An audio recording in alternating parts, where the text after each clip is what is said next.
Hi. ಕಾರ್ಮಿಕ ಮತ್ತು ಉದ್ಯೋಗ ಸಚಿವಾಲಯ ಭಾರತ ಸರ್ಕಾರವು ಉದ್ಯೋಗ ಹುಡುಕಾಟ, ವೃತ್ತಿ ಸಲಹೆ, ವೃತ್ತಿಪರ ಮಾರ್ಗದರ್ಶನ, ಮಾಹಿತಿಯಂತಹ ವಿವಿಧ ಉದ್ಯೋಗ ಸಂಬಂಧಿತ ಸೇವೆಗಳನ್ನು ಒದಗಿಸಲು ರಾಷ್ಟ್ರೀಯ ವೃತ್ತಿ ಸೇವೆ ನ್ಯಾಷನಲ್ ಕರಿಯರ್ ಸರ್ವಿಸ್ ಯೋಜನೆಯನ್ನು ಅನುಷ್ಠಾನಗೊಳಿಸಿದೆ. ಖಾಸಗಿ ಹಾಗೂ ಸರ್ಕಾರಿ ವಲಯದ ಉದ್ಯೋಗಗಳು, ಆನ್ಲೈನ್ ಮತ್ತು ಆಫ್ಲೈನ್ ಉದ್ಯೋಗ ಮೇಳಗಳು, ನೇರ ಸಂದರ್ಶನ, ಕೌಶಲ್ಯ ತರಬೇತಿ ಕಾರ್ಯಕ್ರಮಗಳು ಇತ್ಯಾದಿ ವೃತ್ತಿ ಸಂಬಂಧಿತ ಸೇವೆಗಳಿಗೆ ಪೂರಕವಾಗಿ ಈ ಎನ್ಸಿಎಸ್ ವೇದಿಕೆಯನ್ನು ಸರ್ಕಾರ ಸ್ಥಾಪಿಸಿದೆ. ಉದ್ಯೋಗದಾತರಾದ ನೀವು ನಮ್ಮೊಂದಿಗೆ ನಿಕಟವಾಗಿ ಕಾರ್ಯನಿರ್ವಹಿಸುತ್ತಿದ್ದು, ಯುವ, ವಿದ್ಯಾವಂತ ಮತ್ತು ನುರಿತ ಉದ್ಯೋಗಿಗಳಿಗೆ ಉದ್ಯೋಗವನ್ನು ಒದಗಿಸುವುದರಲ್ಲಿ ಗಣನೀಯ ಕೊಡುಗೆ ನೀಡುತ್ತಿದ್ದೀರಿ. ಹಾಗಾಗಿ ಎನ್ಸಿಎಸ್ ವೇದಿಕೆಯಲ್ಲಿ ನೋಂದಾಯಿಸುವುದರಿಂದ ನೀವು ಹೆಚ್ಚು ಪ್ರಯೋಜನ ಪಡೆಯುತ್ತೀರಿ ಎಂದು ನಾವು ನಂಬುತ್ತೇವೆ. ಎನ್ಸಿಎಸ್ ವೇದಿಕೆಯಲ್ಲಿ ಉದ್ಯೋಗದಾತರಾಗಿ ನೋಂದಾಯಿಸಿದ ನಂತರ ನೀವು ಸೂಕ್ತ ಅಭ್ಯರ್ಥಿಗಳನ್ನು ಹುಡುಕಬಹುದು, ಉದ್ಯೋಗ ಮೇಳ, ನೇರ ಸಂದರ್ಶನದಲ್ಲಿ ಭಾಗವಹಿಸಬಹುದು, ನಿಮಗೆ ಅಗತ್ಯವಿರುವ ಉದ್ಯೋಗಗಳನ್ನು ಪ್ರಕಟಪಡಿಸಬಹುದು ಹಾಗೂ ಇನ್ನಿತರ ಸೇವೆಗಳನ್ನು ನೀವು ಪಡೆಯಬಹುದು. ಮುಖ್ಯವಾಗಿ ಈ ಎಲ್ಲಾ ಸೇವೆಗಳು ನಿಮಗೆ ಉಚಿತವಾಗಿ ಲಭ್ಯವಾಗುತ್ತವೆ. ಎನ್ಸಿಎಸ್ ವೇದಿಕೆಯಲ್ಲಿ ಉದ್ಯೋಗದಾತರಾಗಿ ಹೇಗೆ ನೋಂದಾಯಿಸಿಕೊಳ್ಳುವುದು ಎಂಬುದನ್ನು ಈಗ ತಿಳಿಯೋಣ. ಮೊದಲಿಗೆ ಎಂಪ್ಲಾಯರ್ ಮೆನ್ಯುವಿನಲ್ಲಿ ರಿಜಿಸ್ಟರ್ ಮೇಲೆ ಕ್ಲಿಕ್ ಮಾಡಿ. ರಿಜಿಸ್ಟರ್ ಆಸ್ ಮೆನ್ಯುವಿನಲ್ಲಿ ಎಂಪ್ಲಾಯರ್ ಅನ್ನು ಆಯ್ಕೆ ಮಾಡಿ. ರಿಜಿಸ್ಟ್ರೇಷನ್ ಟೈಪ್ ಅಲ್ಲಿ ಜಿಎಸ್ಟಿ ನಂಬರ್ ಅಥವಾ ಪ್ಯಾನ್ ಪರ್ಮನೆಂಟ್ ಅಕೌಂಟ್ ನಂಬರ್ ಅನ್ನು ಆಯ್ಕೆ ಮಾಡಿ. ಜಿಎಸ್ಟಿ ನಂಬರ್ ಅನ್ನು ನಮೂದಿಸಿದ ನಂತರ ವೆರಿಫೈ ಮೇಲೆ ಕ್ಲಿಕ್ ಮಾಡಿ. ಸಂಸ್ಥೆಯ ವರ್ಗ ಯಾವುದೆಂಬುದನ್ನು ಆಯ್ಕೆ ಮಾಡಿ.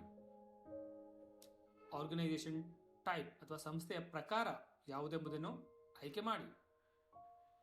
ಸಂಸ್ಥೆಯ ಹೆಸರು ಇದು ಜಿಎಸ್ಟಿ ನಂಬರ್ ಆಧಾರದ ಮೇಲೆ ಆಯ್ಕೆಯಾಗಿರುತ್ತದೆ. ಸಂಸ್ಥೆಯು ಯಾವ ವಲಯಕ್ಕೆ ಸೇರಿದೆ ಎಂಬುದನ್ನು ಆಯ್ಕೆ ಮಾಡಿ. ನಿಮ್ಮ ಸಂಸ್ಥೆಯ ಬಗ್ಗೆ ಸಂಕ್ಷಿಪ್ತವಾದ ವಿವರಣೆಯನ್ನು ಡಿಸ್ಕ್ರಿಪ್ಷನ್ ಬಾಕ್ಸ್ನಲ್ಲಿ ನಮೂದಿಸಿ. ನಂತರ ನಿಮ್ಮ ನೋಂದಾಯಿತ ಸಂಸ್ಥೆಯ ವಿಳಾಸವನ್ನು ಭರ್ತಿ ಮಾಡಿ. ರಾಜ್ಯ, ಜಿಲ್ಲೆ, ತಾಲೂಕ್ ಮತ್ತು ಗ್ರಾಮವನ್ನು ಆಯ್ಕೆ ಮಾಡಿ. ಪಿನ್ ಕೋಡ್ ಅನ್ನು ನಮೂದಿಸಿ. ನಿಮ್ಮ ಸ್ಥಿರ ದೂರವಾಣಿ ಸಂಖ್ಯೆಯನ್ನು ನಮೂದಿಸಿ. ನಿಮ್ಮ ಮೊಬೈಲ್ ಸಂಖ್ಯೆಯನ್ನು ನಮೂದಿಸಿ. ನಿಮ್ಮ ಸಂಸ್ಥೆಯ ಇಮೇಲ್ ಐಡಿಯನ್ನು ನಮೂದಿಸಿ. ನಿಮ್ಮ ಸಂಸ್ಥೆಯ ವೆಬ್ಸೈಟ್ URL ಅನ್ನು ನಮೂದಿಸಿ.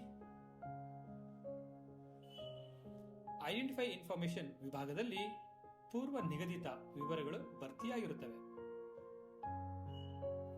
ಯೂಸರ್ ಡೀಟೇಲ್ಸ್ ವಿಭಾಗದಲ್ಲಿ ಮೊದಲಿಗೆ ಸಂಪರ್ಕಿಸಬಹುದಾದ ಮಾನವ ಸಂಪನ್ಮೂಲ ವ್ಯಕ್ತಿಯ ಹೆಸರನ್ನು ನಮೂದಿಸಿ. ಸ್ಥಿರ ದೂರವಾಣಿ ಸಂಖ್ಯೆಯನ್ನು ನಮೂದಿಸಿ. ಮೊಬೈಲ್ ಸಂಖ್ಯೆಯನ್ನು ನಮೂದಿಸಿ. ಇಮೇಲ್ ಐಡಿಯನ್ನು ನಮೂದಿಸಿ. ಸಂಪರ್ಕಿಸಬಹುದಾದ ಹುದ್ದೆಯ ಹೆಸರನ್ನು ನಮೂದಿಸಿ. ನಿಮಗೆ ಸೂಕ್ತವೆನಿಸುವ ಹಾಗೂ ನೆನಪಿನಲ್ಲಿಟ್ಟುಕೊಳ್ಳಲು ಸುಲಭವೆನಿಸುವ ಯೂಸರ್ ಐಡಿಯನ್ನು ರಚಿಸಿಕೊಳ್ಳಿ. ನಂತರ ಚೆಕ್ ಯೂಸರ್ ಐಡಿ ಮೇಲೆ ಕ್ಲಿಕ್ ಮಾಡಿ. ಆಯ್ಕೆ ಮಾಡಿಕೊಂಡ ಯೂಸರ್ ಐಡಿಯ ಲಭ್ಯತೆಯನ್ನು ತಿಳಿದುಕೊಳ್ಳಿ. ನಂತರ ಪಾಸ್ವರ್ಡ್ ಅನ್ನು ರಚಿಸಿ. ಆಲ್ಫಾ ನ್ಯೂಮರಿಕ್ ಡಿಜಿಟ್ಸ್ ಹಾಗೂ ಸ್ಪೆಷಲ್ ಕ್ಯಾರೆಕ್ಟರ್ಸ್ ನಿಂದ ನಿಮ್ಮ ಪಾಸ್ವರ್ಡ್ ಕೂಡಿರಬೇಕು. ನಂತರ ಸೆಕ್ಯೂರಿಟಿ ಕೋಡ್ ಅನ್ನು ನಮೂದಿಸಿ. I agree to terms and conditions ಅನ್ನು ಚೆಕ್ ಮಾಡಿ. ಕೊನೆಯದಾಗಿ ಸಬ್ಮಿಟ್ ಬಟನ್ ಮೇಲೆ ಕ್ಲಿಕ್ ಮಾಡಿ. ಸಬ್ಮಿಟ್ ಬಟನ್ ಮೇಲೆ ಕ್ಲಿಕ್ ಮಾಡಿದ ನಂತರ ನಿಮ್ಮ ಸಂಸ್ಥೆಯು ಎನ್ಸಿಎಸ್ ನೋಂದಣಿ ಸಂಖ್ಯೆಯನ್ನು ಪಡೆಯುತ್ತದೆ ಹಾಗೂ ನಿಮ್ಮ ಮೊಬೈಲ್ ಸಂಖ್ಯೆಗೆ OTPಯು ಬರುವುದು. OTP ಮುಖಾಂತರ ನಿಮ್ಮ ಉದ್ಯೋಗದಾತರ ಖಾತೆಯನ್ನು ವೆರಿಫೈ ಮಾಡಿ.